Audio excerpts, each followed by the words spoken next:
사실 일은 참 빠져들기가 좋다. 일단 끝이 없다. 그리고 일을 하고 나면 성취감도 크고 보상도 따른다. 쉬고 낼 때는 좀 게으르다는 생각도 들지만 일하는 동안에는 내가 유능하고 중요한 사람인 것 같은 생각도 든다. 그러다 보면 일과 내가 하나라는 착각에 빠져들기도 한다. 하지만 일은 절대로 내가 될 수 없다. 일이 내가 되고 내가 일이 되는 순간 문제가 발생한다. 내가 일을 하는 것이지 나는 일이 아니다. 경계가 없으면 일은 내 삶으로 들어와서 나를 일만 하는 기계로 만든다. 일과 나의 건강한 경계막이 나를 잘 지켜주어 건강하게 일할 수 있게 도와준다. 다시 기억하자. 일은 내가 아니다. 일과 나를 명확히 구분하자. 최정호 교수의 퇴근 후 심리카페라는 글입니다. 여러분은 어떠세요? 일과 여러분을 명확히 구분하고 살아가시나요? 일이 여러분이 되지 않도록 우리 여러분 스스로 나는 누구인가를 잘 알고 살아가셨으면 좋겠어요. 그러면 여러분이 어떻게 살아가야 할지를 알게 되십니다. 안녕하세요. 여러분의 음밤지기 방입니다. 여러분 모두 또 오늘을 기다리셨죠? 기다리셨죠? 시간이 정말 금방 지나가는 것 같아요. 맞아요. 네. 벌써 음밤의 시간이 또 이렇게 찾아왔네요. 4월도 음밤과 함께 행복하게 마무리하셨으면 좋겠습니다. 우리 첫 찬양으로 오늘의 음밤의 문을 열겠습니다.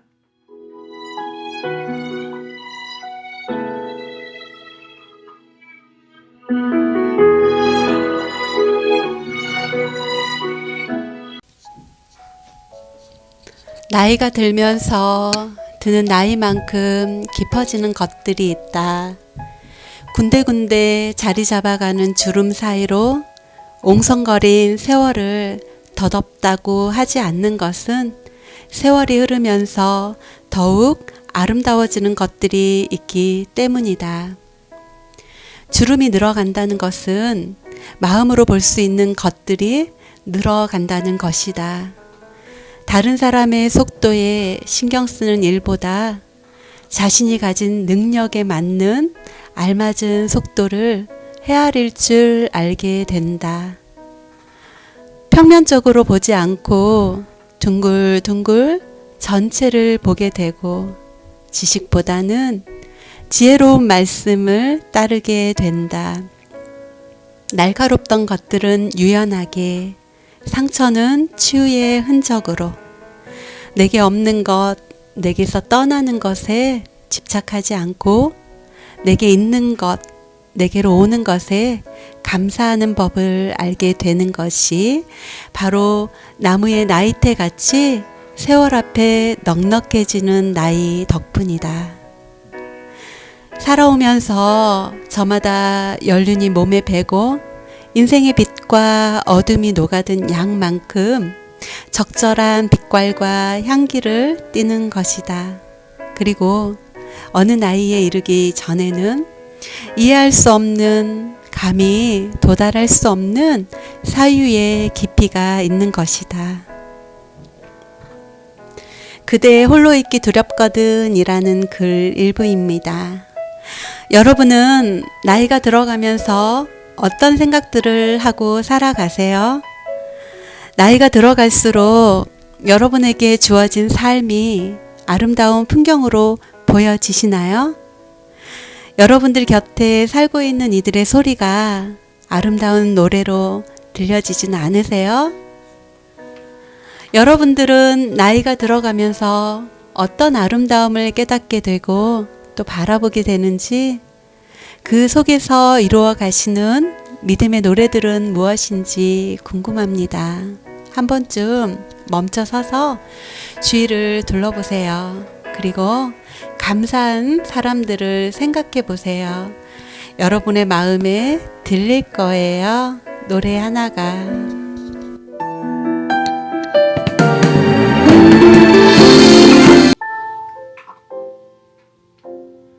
사람마다 지문이 다르듯 다른 사람과 자기를 비교하지 말고 있는 그대로 받아들이는 자세가 중요합니다.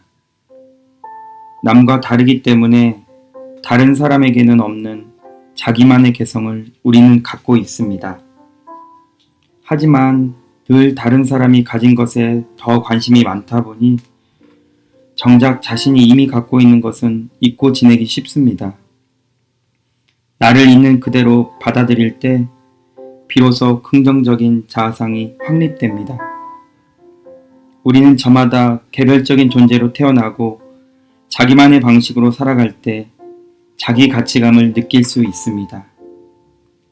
우리는 모두 이미 특별한 존재이니까요. 박민근님의 마음의 일기라는 글입니다. 여러분들은 이미 모두 특별한 존재입니다. 매일 거울을 마주할 때마다 그 특별함을 느끼며 살아가고 있는지 모르겠어요. 하나님이 하나님의 숨을 후 불어넣으며 우리를 살아있는 존재로 만들어주시고 또 만드실 뿐 아니라 우리 안에서 우리의 모든 삶에 함께하고 계시는 그 은혜, 여러분은 그 은혜를 느끼며 살아가고 계신가요? 다른 사람들과 비교하느라, 다른 가정들과 비교하느라 정말 정작 여러분의 특별함과 여러분 가정만의 그 특별한 가치를 잊어버리고 살고 있지는 않는지, 우리 부부만이 누리고 나눌 수 있는 그 행복, 우리 자녀에게서 볼 수 있는 그 소소한 즐거움, 그 행복을 잊어버리고 매일매일 살고 있지는 않은지 이 밤 한번 생각해 보세요. 우리 잠시 멈춰서서 눈 한번 감고 나만의 특별함, 우리 부부가 누리는 그 행복, 내 자녀가 주는 기쁨, 그것이 무엇이었는지 떠올려 보셨으면 좋겠습니다.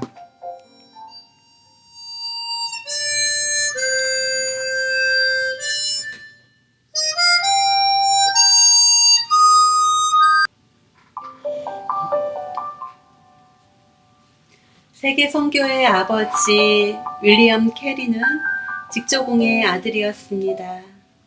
그가 세계적인 선교사가 된 후 인도 총독이 주최한 연회에 참석했습니다. 한 장교가 큰 소리로 캐리에게 당신은 과거의 죄아공이 아니었습니까? 라고 물었습니다. 그러자 그는 아니요 장교님, 저는 그보다 더 아래인 구두 수성공이었습니다. 라고 대답했습니다. 사람들은 그의 선교를 충성되고 헌신적인 일로 보지만 정작 캐리는 자기처럼 무능한 자를 구원하시고 사용해 주신 주님께 감사해서 주님을 진정으로 사랑해서 한 일이라고 말합니다. 주님과 사랑하는 사이니까 5달란트건 2달란트건 받은 액수에 불평하지 않고 감사하며 이윤을 남겼습니다. 윌리엄 캐리는 학벌도 돈도 없었습니다. 선교를 나갈 때도 영국 교회는 그가 자격이 없다면서 파송하지 않았습니다. 그러나 캐리는 대단한 학벌의 사람도 못한 큰 일을 했습니다.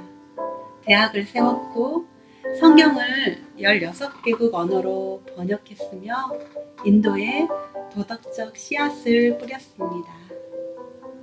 주님은 오늘도 주님 때문에 감사하고 주님 때문에 죄를 보고 눈물 흘리는 사람에게 5달란트를 맡기십니다. 주님을 사랑하며 섬길 때 많은 이윤을 남기는 칭찬받는 인생이 됩니다. 어제 남편과 드라이브를 잠깐 하면서 대화를 나눴는데요. 갑자기 저에게 이런 말을 하는 거예요. 당신을 보면 하나님께 집착하는 것 같아. 무슨 말이야? 내가 너무 광신도 같다? 아니, 당신의 열정에 대해 이야기하는 거야. 정말 하나님에 대해 열정이 너무 큰 것 같아. 당신을 볼 때마다 내 모습을 다시 보게 돼. 사랑하는 남편의 이야기를 듣고 갑자기 눈물이 났어요. 그냥 눈물이 흐르나 보다 했는데 정말 마음 안에서 큰 눈물이 막 쏟아져 나와 눈이 퉁퉁 붓도록 한동안 울었어요. 남편은 갑자기 우는 저의 모습에 당황해했죠. 한참 울고 나서 저는 당황해하는 남편의 손을 잡고 이렇게 말했어요. 여보, 하나님은 내 전부야. 우리가 각각 받은 달란트가 1달란트든 5달란트든 10달란트든 주신 이가 가장 잘 알고 분배해 주신 건데 그 달란트 액수가 뭐가 그렇게 중요해서 그것만 세마느라 정작 주신 이를 사랑하는 일은 하지 못하고 살아가는지, 정작 가장 정확하게 주신 이에게 감사하지는 못하는지, 우리 이제 달란트 액수만 계산하는 행동하지 말고 그 달란트를 주신 것에 감사합시다.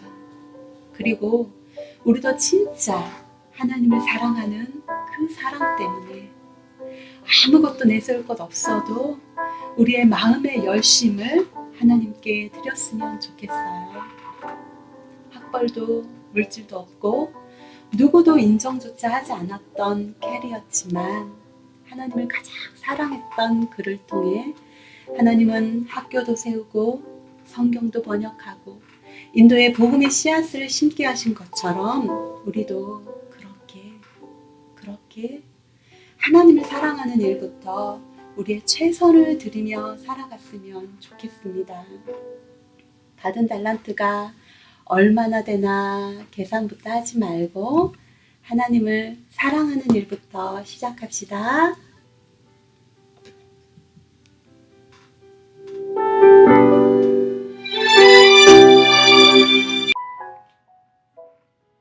(20대) 예수님을 만난 후에는 복음으로 세상을 바꾸고 싶었다. 30대에 결혼을 해서는 아내를 바꾸고 싶었다.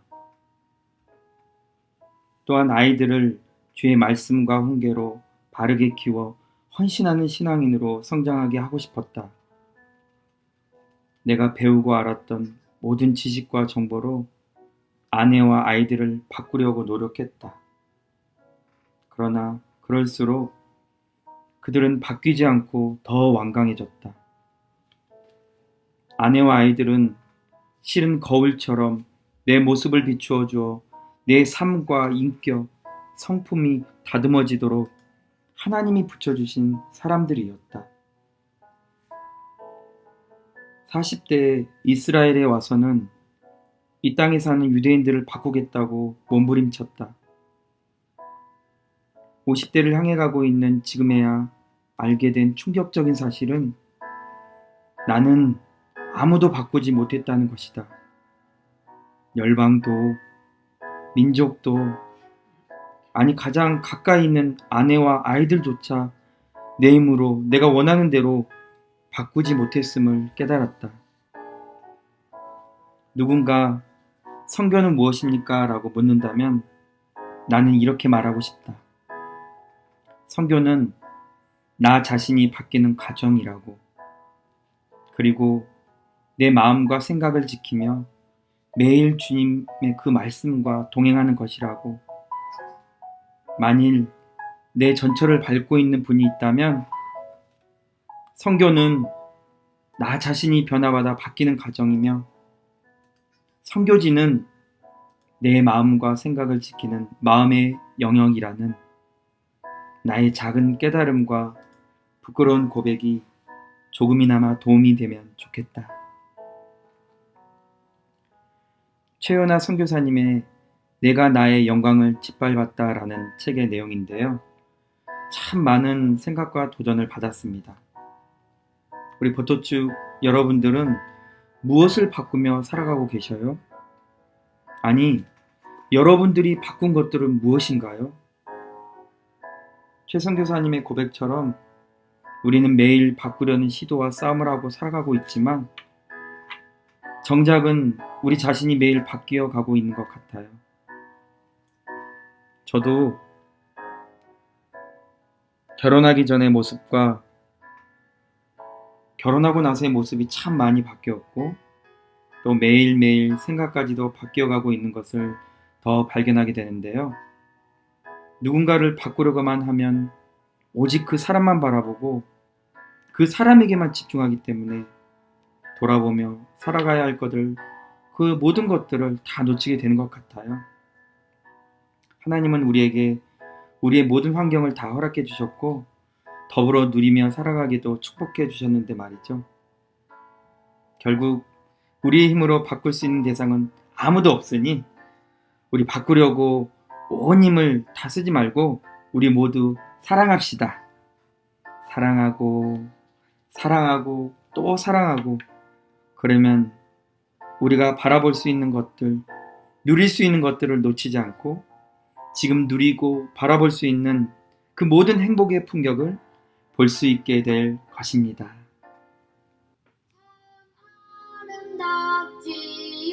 아름답지요. 잔느 귀용은 1648년 프랑스의 귀족 가문에서 태어났습니다. 그녀는 16세에 22살 연상의 부자 남편과 결혼합니다. 결혼과 동시에 남편의 병수발과 괴팍한 시어머니의 학대로 온갖 고통을 당하게 됩니다. 처년두로 아이를 잃고 자신도 처년두를 알아 아름답던 얼굴이 다 얼었습니다. 그러나 그녀는 미모를 잃어버림으로써 오히려 세속의 가치관으로부터 자유로울 수 있으니 이것이 희망이라고 했습니다. 시어머니가 박해할수록 믿음이 한 단계씩 성장했습니다. 가족이 그녀의 믿음을 핍박했지만 오직 믿음으로 구원받는 복음을 전하다가 교황청의 고발로 8년간 바스티유 감옥에도 갇혔습니다. 그러나 그녀의 자서전과 아가서 강해는 지금까지도 많은 믿음의 사람들에게 영향을 끼치고 있습니다. 인생의 목적은 거룩함입니다. 잔느 귀용은 남편, 자식과 행복하게 사는 것과는 비교가 안 되는 기쁨을 하나님과 누렸기 때문에 지금까지도 뛰어난 영성가로 존경받고 있습니다. 현재 프린스턴 신학대학교에 보관되어 있는 잔느 귀용의 원고 뒤에는 누군가가 연필로 이렇게 쓴 글이 남아 있습니다. 이 책을 읽는 사람은 특별한 은혜를 받은 사람이다. 십자가에서 잘 죽기로 작정하고 하나님께 모든 것을 맡기는 사람을 하나님이 끝까지 책임지십니다. 우리는 인생의 목적을 어디에 두며 살아가고 있을까요? 우리도 잔느 귀용처럼 우리 인생의 목적을 거룩에 두고 살아가고 있을까요? 우리는 어떻게 하면 잘 사는 것일까만 연구하고 고민하며 살아가는데 급급한 것 같아요. 하지만 우리 진짜 잘 생각해 봐야 할 것 같아요. 어떻게 하면 잘 사는 것일까에서 어떻게 하면 십자가에서 잘 죽을 것인가를 말이에요. 우리는 매일 우리의 십자가를 짊어지고 예수님을 따르는 사람들인데 우리가 맡은 우리의 십자가 위에서 우리도 어떻게 하면 잘 죽을 수 있을까? 피해갈 수 없는 그 심판대 앞을 어떤 모습으로 설 수 있을까 생각해보고 우리의 십자가 지는 태도를 다시 한번 점검해 볼 수 있었으면 좋겠습니다.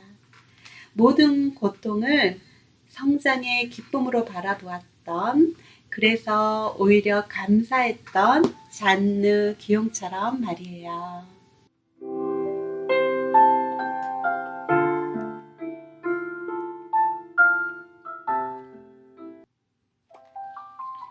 왜 이렇게 용서가 힘들까요? 누군가를 진실로 용서하는 일이 정말 가능할까요? 누군가 이렇게 호소한 적이 있습니다. 우리는 살아가면서 용서를 하거나 용서를 받아야 하는 일들과 자주 마주치게 됩니다. 그런데 용서란 그리 쉬운 일이 아닙니다. 용서했다고, 이젠 다 잊었다고 아무리 마음속으로 다독거렸어도 어느 순간 다시 상처가 입을 벌리고 아픔을 호소합니다. 그럴 때면 꼼짝없이 무기력해지거나 절망하고, 심하면 가슴 깊이 묻어뒀던 원한의 감정이 되살아나기도 합니다. 그렇게 고통이 생생하게 되살아나면 우리는 난 이것만은 절대 용서할 수 없어 하며 그것만이 내 고통의 유일한 보상인 듯 말합니다. 그래서 용서하라고 쉽게 충고하는 사람들에게 마구 소리칩니다. 이처럼 누군가를 용서한다는 것은 불가능한 일처럼 여겨집니다. 그래서일까요? 70번씩 7번이라도 용서하라 라는 말씀은 무한대로 용서해야 한다는 의미로 들립니다. 어떻게 우리는 아버지를 용서할까? 혹 꿈속에서? 우리가 어릴 때 늘 홀로 버려둔 것을? 아니면 영영 버리고 떠난 것을? 아무 화를 낼 이유도 없을 그때에 갑자기 불같이 화를 내어 우리를 겁에 질리게 하거나 불안하게 떨게 한 것을? 엄마와 이혼해서 혹은 이혼하지 않아서? 너무 지나치게 애정을 가져서, 아니면 문을 닫아버리거나 벽을 사이에 두고 말을 하거나 아예 침묵하거나 혹은 쉬지 않고 잔소리를 해서? 만일 우리가 아버지를 용서하고 나면 그러면 남는 것은 무엇일까?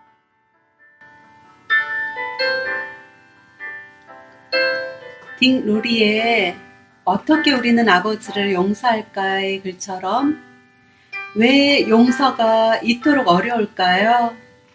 그것은 내가 가장 사랑하고 의지했던 그 누구보다 먼저 나의 편이라고 생각했던 사람에게 상처를 받았기 때문입니다.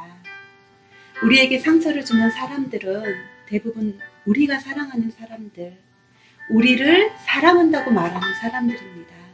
그래서 용서가 더 어려운 것입니다.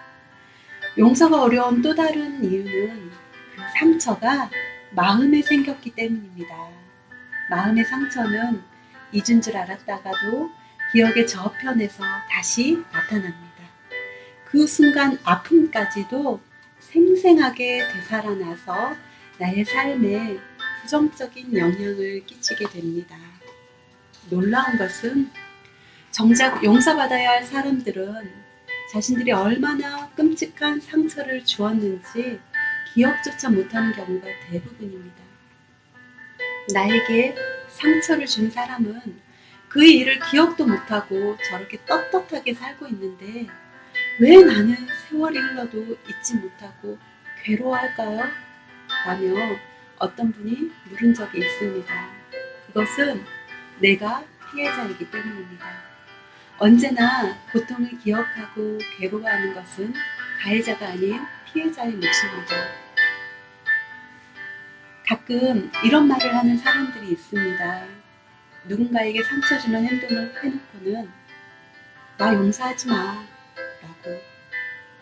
얼핏 이 말은 상대의 모든 비난을 달게 받겠다는 뜻으로 들립니다. 상대에게 용서받지 못할 만큼 죄를 지었다는 고백으로 들립니다. 하지만 어찌 보면 너무나 이기적인 말입니다. 당신의 용서를 받을 자격이 없다라는 말로 자신에게 면죄부를 주는 것만 같습니다. 자수했으니 이제 나는 홀가분하다. 모든 처벌은 당신 손에 맡긴다. 라는 묘한 심리가 느껴집니다. 누군가를 용서하지 못하는 사람은 용서받지 못한 사람보다 더 고통스럽다는 사실을 모른 척하면서 말합니다. 상처만 주는 것이 아니라 이제는 용서하고 안 하고의 짐까지 상대에게 넘기면서 이중의 고통을 안겨줍니다. 설령 의도하지 않았다고 하더라도 말입니다. 차라리 괴로워하는 상대에게 겸손하게 용서해 달라고 말하면 좋겠습니다. 이봉희 교수님의 내 마음을 만지다의 일부인데요. 용서에 대해서 생각해 보게 되네요. 여러분은 해결받지 못하고 여전히 여러분의 마음 일부가 갇혀있는 그 상처는 무엇일까요? 또는 여러분이 가해자가 된 것은 없나요? 혹시 우리의 자녀가 부모인 우리 때문에 상처 속에 자라가고 있지 않도록 아이들에게 더 사랑을 주는 우리 부모가 되었으면 좋겠습니다. 이제 곧 가정의 달 5월을 맞이하는데요. 가정의 달을 통해서 먼저 부부가 상처 주고 받은 일을 나누고 또 화해하고 그 가운데서 또 자녀와도 관계 회복으로 용서에서부터 시작해 갔으면 좋겠습니다. 그래서 정말 아름다운 가정, 그 가정의 달을 맞이하시고 회복의 시간들을 가지셨으면 정말 좋겠습니다.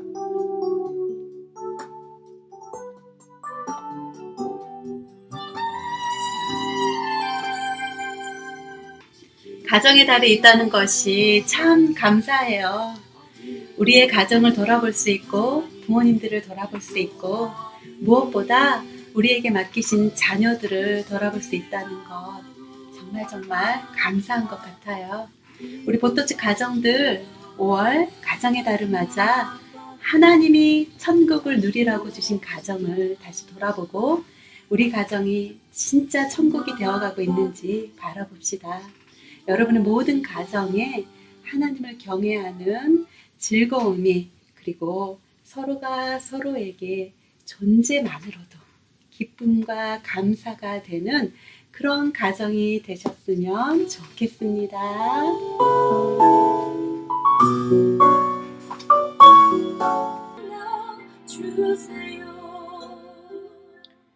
코로나 가운데 자녀의 신앙과 삶을 힘들어하는 우리 어머니들, 우리가 할 수 있는 가장 작고도 큰 일이 바로 기도인 것 같습니다.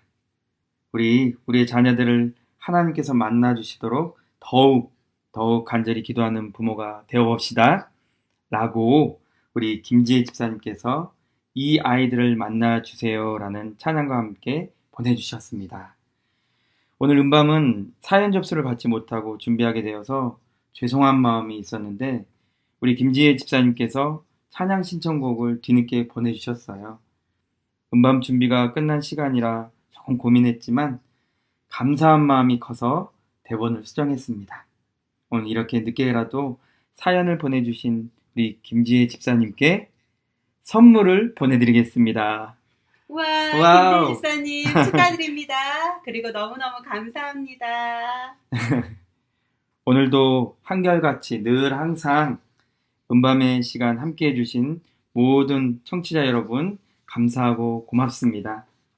함께 나눈 이야기들이 여러분들의 마음과 생각 안에 자리 잡아 믿음의 점검, 삶의 태도의 점검을 이루어보는 시간이 되었을 줄 믿습니다.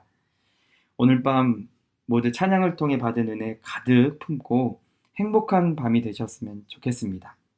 끝으로 어머니의 기도는 찬양 함께 들으며 여러분의 음밤지기 방 황은 여기서 인사드리겠습니다. 찬양 끝까지 듣고 나가기입니다. 오늘도 감사합니다. 여러분이 계셔서 행복합니다. 안녕. 안녕.